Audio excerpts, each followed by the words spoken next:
Magandang gabi mga Kaitis Vlog. Galing tayo ng palengke. Nakabili na naman tayo itong mga Kaitis Vlog ng 180 ang kalahating kilo. Sariwa po yan mga Kaitis Vlog. 200 ang kalahati niyan mga Kaitis Vlog. 400 ang isang kilo. Bari tinawaran ko ng 20 na 180 na lang yung kalahati mga Kaitis Vlog. Kasi siyempre kailangan nating tumawad. Kahit wala tayong kasalanan mga Kaitis Vlog, kailangan pa rin nating tumawad sa mga tindera ng mga isda kasi yun ang dapat kasi ayan po, magandang gabi mga Kaitis Vlog.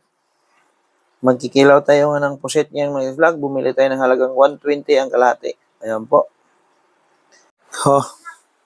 Mga Kaitis Vlog, ayan po yung proseso sa kinilaw ko mga Kaitis Vlog. Nilalap-lap ko lang yan tapos hiwain ng maliliit. Ayan ang kikilawin ko mga Kaitis Vlog. Ayan po. Ito mga Kaitis Vlog, huwag niyo itapon to kasi pag nagsabaw kayo mga Kaitis Vlog, kahit isang piraso lang sabawin niyo, pag ihalo niyo to, masarap din to sa sabaw mga Kaitis Vlog ito. Ayan. Ngayon kinilaw natin mga Kaitis Vlog. Okay. Ayan na po yung isda na nahiwa natin mga Kaitis Vlog. Ayan po. Ayan. Ikilawin natin yan mga Kaitis Vlog.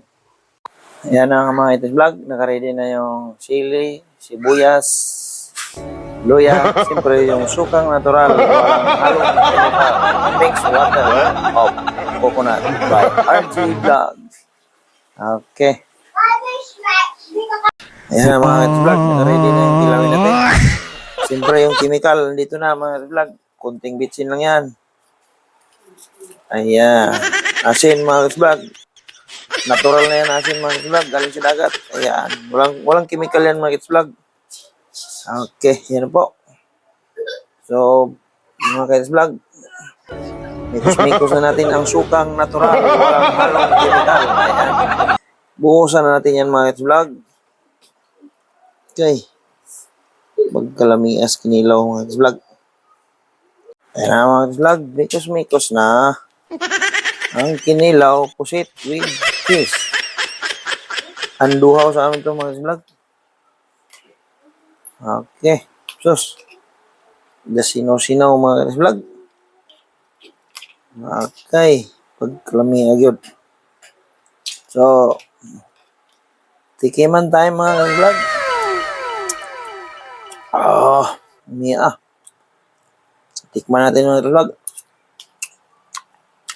Ha. Alino! May gabi sa tanan. Thank you for watching. God bless mga Kaitis Vlog.